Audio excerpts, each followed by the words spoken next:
Agradeço ao presidente Arthur Lira, que se pronunciou pela Câmara dos Deputados. Eu cumprimento todas as autoridades que compõem a mesa, já devidamente nominadas por esta presidência, todos os nossos colegas parlamentares, deputados, deputadas, senadores e senadoras. O início dessa nova sessão legislativa é sempre uma oportunidade para rememorarmos o que evoluímos e para estabelecermos as prioridades quanto ao que precisamos avançar. Nos últimos 200 anos, desde a criação do Poder Legislativo brasileiro, o Congresso Nacional enfrentou uma série de desafios que puseram à prova não apenas a sua permanência, mas também a sobrevivência da própria democracia brasileira. O Legislativo foi atacado, fechado ou dissolvido em diversas ocasiões, em tempos de governantes autoritários e refratários às liberdades individuais e mesmo à noção pura e simples de democracia. Diante desses desafios históricos e contemporâneos, mais do que nunca se faz necessário o fortalecimento da autonomia parlamentar. Proteger os mandatos parlamentares é proteger as liberdades. Liberdade de consciência, liberdade religiosa, liberdade de imprensa. Proteger a tão necessária liberdade de expressão, que não se confunde com liberdade de agressão. O Congresso Nacional é o principal bastião da defesa da democracia brasileira, o mais democrático dos poderes nacionais. Sua força decorre de suas características eminentemente políticas, o embate constante de ideias, a liberdade de crítica e a tomada de decisões representativas da vontade popular. É o mais democrático dos poderes, insisto, pois o controle externo exercido pela sociedade sobre o legislativo manifesta-se de forma decisiva a cada eleição, momento em que os cidadãos têm a oportunidade de reavaliar e reafirmar a legitimidade de seus representantes. Em seu terceiro século, o Congresso Nacional se prepara para lidar com os novos desafios trazidos pela marcha ininterrupta da evolução da sociedade. A população brasileira demanda por formas mais efetivas de inclusão social e também de participação popular nas decisões políticas. Num cenário em que a democracia representativa se depara com outras formas de legitimidade e de expressão da opinião pública. Nesse sentido, reitero o nosso compromisso com a pauta socioeconômica para 2024. O pressuposto do desenvolvimento social e humano é o desenvolvimento econômico.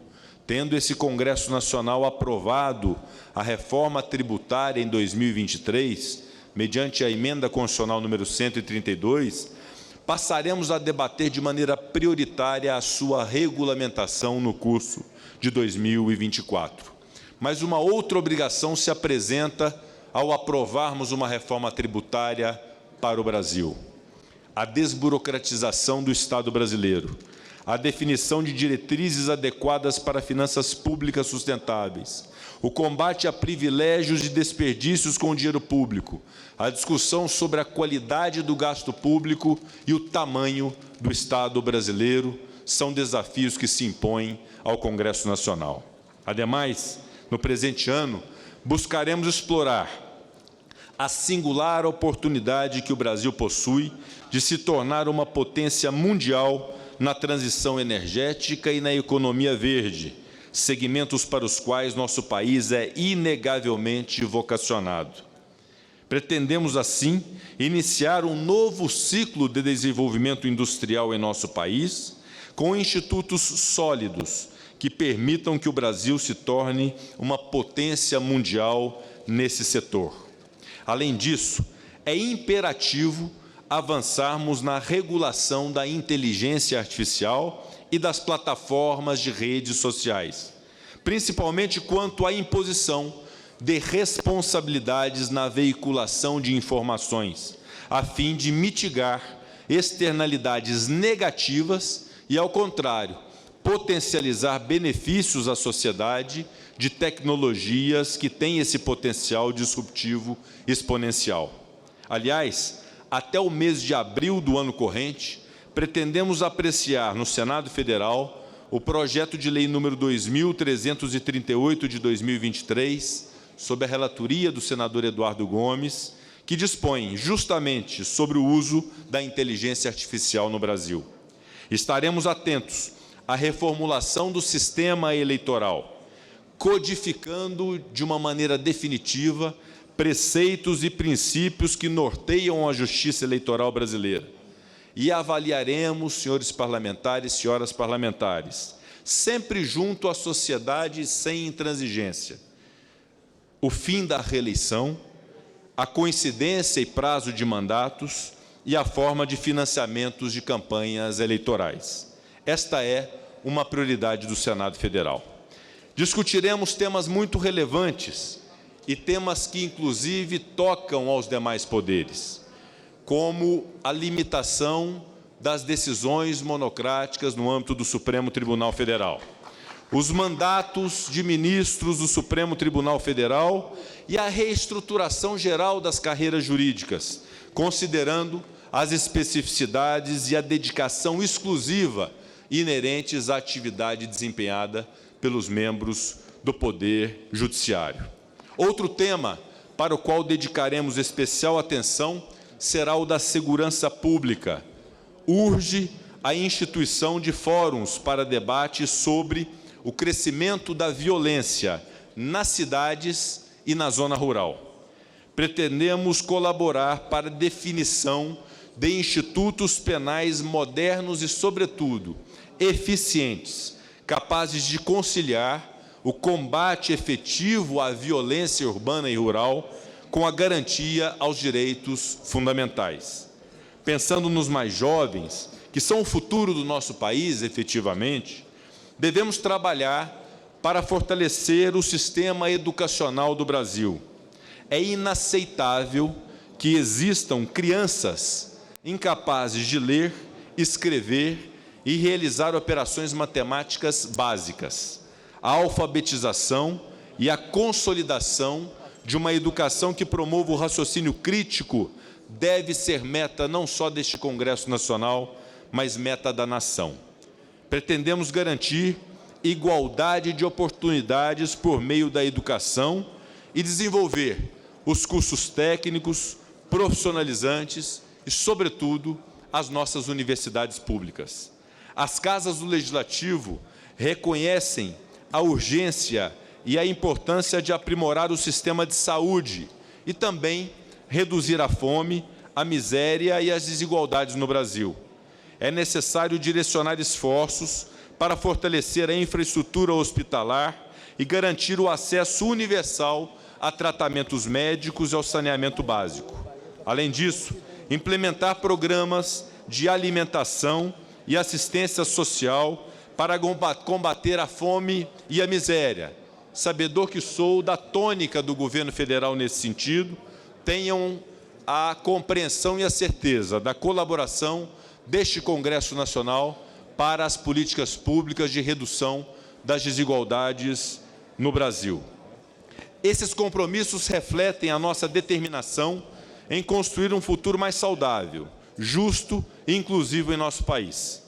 Trabalharemos para aprimorar a maneira como atuam os poderes da República, inclusive os poderes executivo e judiciário, sempre prezando de nossa parte pelo diálogo e pelo respeito mútuo, algo essencial para garantir mais segurança jurídica e, consequentemente, o progresso socioeconômico nacional. Somente a atuação colaborativa, transparente e harmônica de cada um dos poderes nas 3 esferas de governo é capaz de proporcionar que os governantes efetivem as políticas públicas necessárias ao desenvolvimento da nação e de cada indivíduo brasileiro. Enquanto representantes do povo brasileiro, é nosso dever, como Congresso Nacional, manter uma postura de equilíbrio, de imparcialidade e de independência. Nosso compromisso transcende as fronteiras partidárias e ideológicas. pois somos representantes de toda a nação, com todas as suas diversidades. Reafirmo o compromisso com o espírito republicano que sempre norteou a atuação deste Congresso Nacional. O Parlamento continuará a ser o bastião da democracia, zelando pela transparência, justiça social e o bem-estar dos brasileiros.